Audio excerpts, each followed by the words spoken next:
and welcome to another episode of Let's Talk, exploring the issues affecting all of our lives. I'm your host, Austin Harris. In March 2021, the Progressives-led coalition government completed and signed the arduous project agreement framework for what was once called the Integrated Solid Waste Management System, now known as Regen, Cayman's first state-of-the-art energy and recycling centre. During the recent meeting of Parliament, the Premier, Honourable Wayne Panton, accused the now opposition of misleading the public in terms of the progress made during their tenure, insisting that there remained a number of issues still to be negotiated, and accused the opposition of merely agreeing to make an agreement. With us in studios to set the record straight, it is our pleasure to welcome back to Let's Talk the Deputy Leader of the Opposition, the Honourable Joseph Joey Hew. Mr. Hew, thank you again for joining us again on Let's Talk. Always my pleasure, Austin, and happy to be here. Austin, that accusation by the Premier, that is a level of garbage higher than Mount Trashmore itself. The mere fact that we set 6 months as a financial closure stop date is because we knew that there were things that needed to be worked out. That is the reason. So at no time did we say to him that it was a turnkey operation, you're just going to go and start it. We knew that there was work to be done, and this is why we continued to press him and to press his administration to get started on it. Well, I thank you for that response, and certainly I think, if I may be so bold, I think part of the public confusion relates to the project. I think part of the public confusion related to this project has been some of the terminologies used to describe the various stages of this rather long-term agreement. Back in March 2021, you signed what was, in fact, the financial closing dates, and that is a bit different than the final contract or agreement. Now, when we last got together back in May of this year, we explained these differences, but I think it's important, given the context of the Premier's remarks, to again explain it once more. Yeah, I'll try, Austin, to put this as simple as I can. So setting that financial close date after the signing of the contract allows us, A, to fix prices, which is, we can see now, a few years later, how important that was and how important it would be to the country to fix the prices based on the date that the contract was signed. But what it allowed you to do is to continue to have the attorneys and the technocrats and the advisors to work out and fine-tune the little, as we would say, tidbits that needed the dotting the I's and crossing the T's. But the structure of the contract, the overall structure of the contract, and the fixed pricing at the time was what we were most concerned about getting in place, and that is what we did. And then you have 6 months for your technocrats and the attorneys to work out all of the little details to get to that financial close date. So that is as simple as I can put it. It just allows us to lock in pricing, to lock the preferred bidder into the contract, and then we work out the fine and work on the fine tuning of the contract and some of the I would say ancillary issues that arise out of the contract. All right, thank you for that, Mr. Hew. When we speak of delays, whilst the comments from the Honourable Premier now come some 18 months Yes. after they took office, when he gave his comments before Parliament, the Premier himself referred to a document that he only received in August 2021. Yeah, Austin, and that is that is one of the concerns we had. We knew nothing was happening. The Integrated Solid Waste Management System, or Regen, was with the Ministry of Health under the Department of Environmental Health. We then heard that it was moved to the Ministry of Sustainability under the Premier himself, and we heard nothing more. The Premier's revelations on this report says that the report was commissioned 4 months after the election. 4 months after the election. So that means that they did nothing for 4 months before then commissioning the report.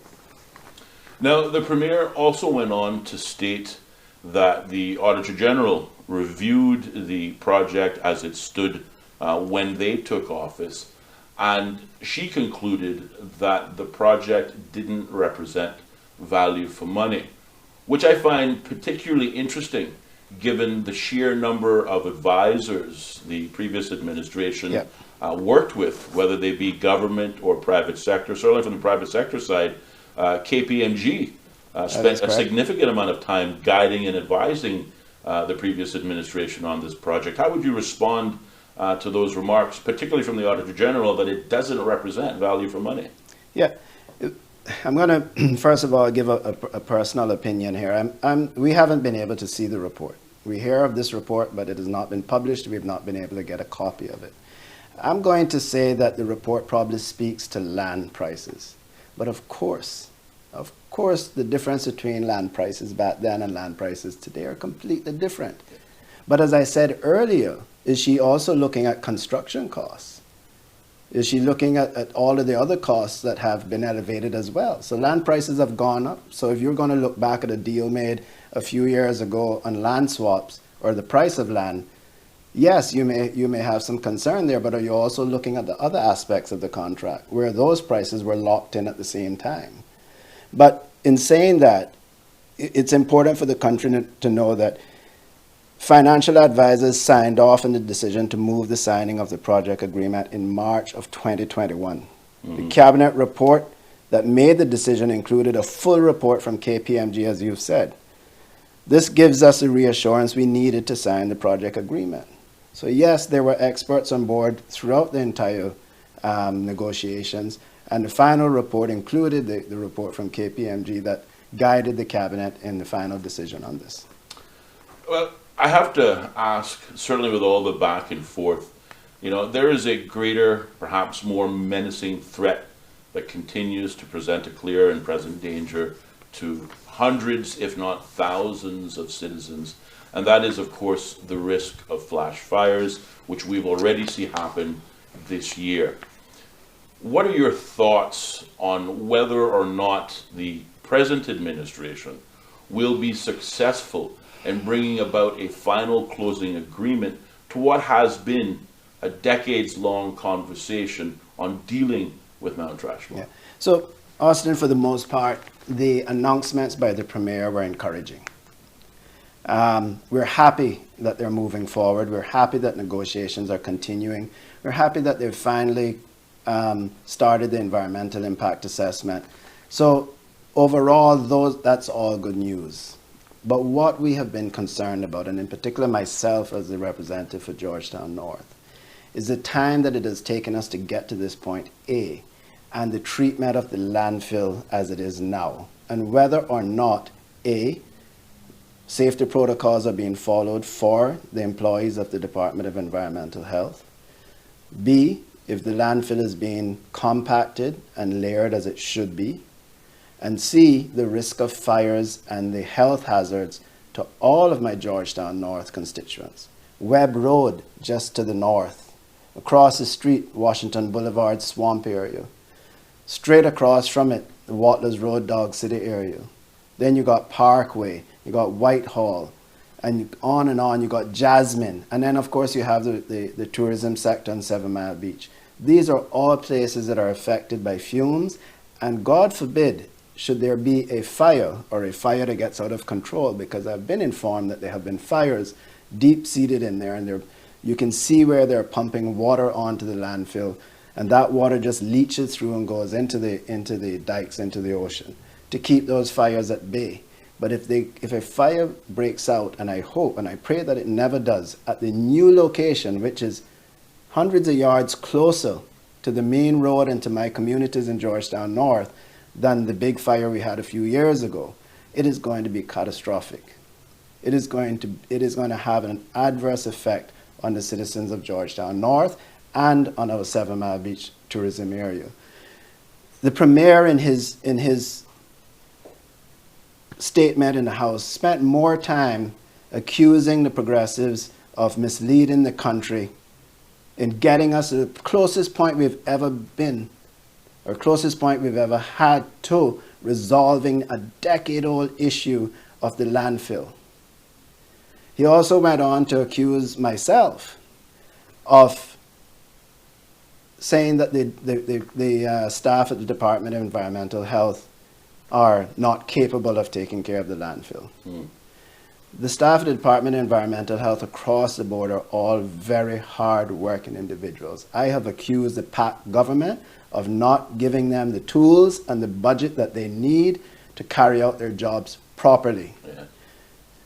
As Mr. Tony would say, in the House, blind Bartholomew, you could see that it's not being done. There's one piece of equipment up on that hill. There's no layering of the landfill. There's no compacting. It is not happening. You can park on the side of the road and look with your own two eyes. The same garbage you see today, you'll see it tomorrow and the next day.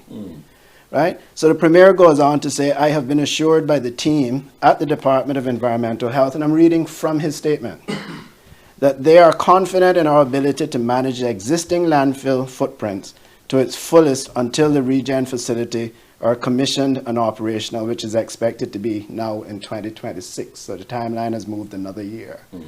It moved a year after they took office, and now it's moved another year. So 2 years from our projected timeline. The current landfill that they're using, which was to be temporary, had a lifespan of 2 to 5 years if managed correctly. So that is a massive concern. He also went on, he did say in here that we all share the concerns with the members of the public who drive past the George Town Landfill and see the waste appearing to edge closer and closer to the bypass. But what he goes on to say a few pages later, and I quote him, the aim is to move over time to the Florida Code landfilling standards of operations, which includes the placement of daily cover. DEH will manage the methods by which cover can be produced, moved, and stored for use in daily operations of the landfill. So he goes on after saying that it's being managed properly, to say that in time, the goal in the long term is to move to managing it properly. Right, indeed. But we know why they can't manage it properly, and that is because they do not have the budget for the equipment, or they did not have the budget for the equipment. And as it says here, that the DEH will manage the methods by which cover can be produced, which is going to cost money, moved and stored for use in the daily operations of the landfill. So here the Premier contradicts himself in saying that it's being handled properly, that it's being handled in a safe manner for the staff there at the DEH, but then goes on to say, no, we're going to be moving to those standards over time.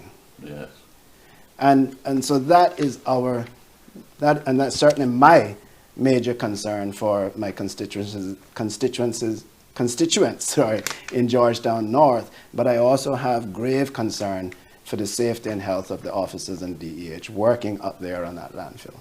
Well, certainly the public, and I thank you for that, Mr. Hew, and certainly the public has been able to breathe some sigh of relief when we look at the remediation works that have obviously gone on already at that site.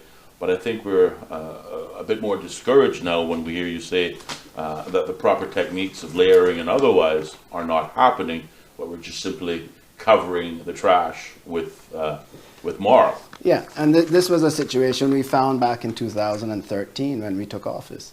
The first PPM-led administration in 2013, the same situation, lack of equipment. Equipment was down. We went out and contracted local equipment to come in and work on the landfill to get it under control. And we still ended up with that massive fire because we were not able to get the entire landfill compacted and lined the way that it should have been done over the years. The only reason that the DEH will not do that is because it's only when they do not have the tools or the funding and the equipment to do so. Because they know, they're all professionals up there. They know exactly what needs to be done. It is when they don't have the necessary equipment and the funding to do it. That is where the problem comes in.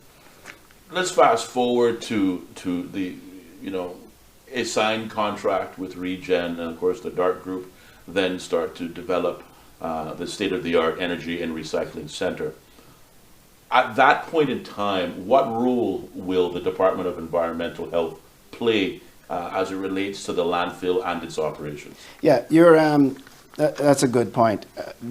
Austin, because the Premier also spoke about us not negotiating a home for the Department of Environmental Health. We can only assume that he is talking about the service bay for the equipment that they use to pick up the garbage and so forth, and the equipment there. It had always been envisaged that with the new state-of-the-art servicing bays that our administration started and budgeted for, that I see that are just about complete now at the Department of Equipment and Vehicle Services on North Sound Road. Beautiful bay for servicing large equipment, that they would take over the servicing of the Department of Environmental Health trucks. That has always been a massive issue.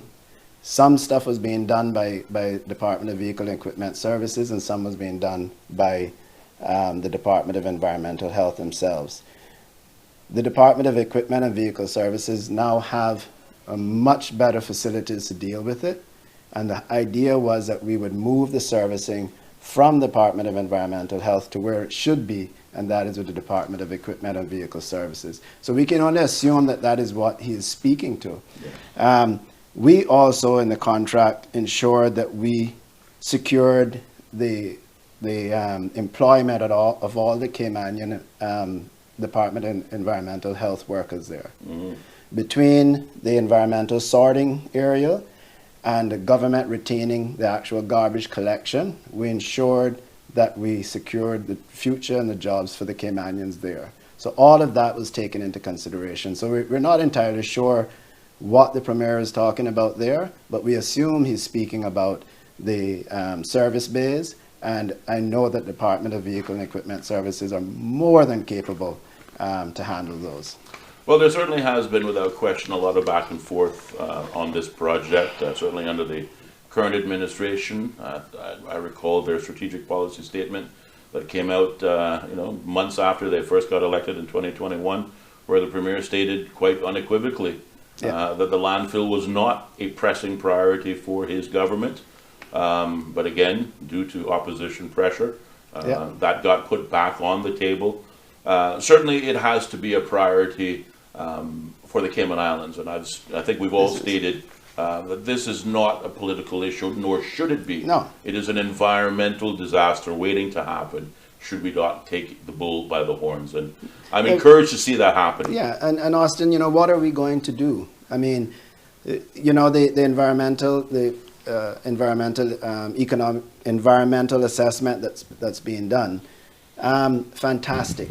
I appreciate and understand that they want to ensure that when we end up with a facility there, that it's a facility that is going to be certainly much more environmentally friendly than what we're doing now, and one that can be sustained for the years to come.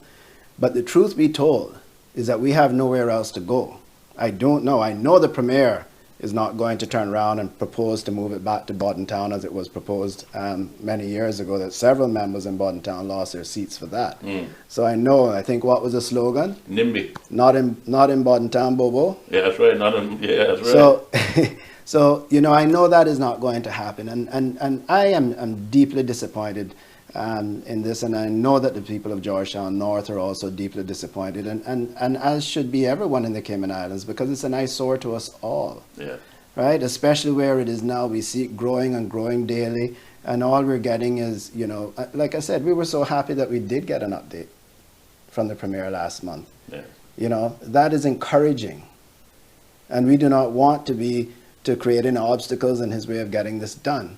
But please do not play politics. I'm getting concerned now that, again, we see where the Premier is an environmentalist when it's convenient to him. But this is an issue that affects the entire country, and most of all, the people of George Town North. Indeed.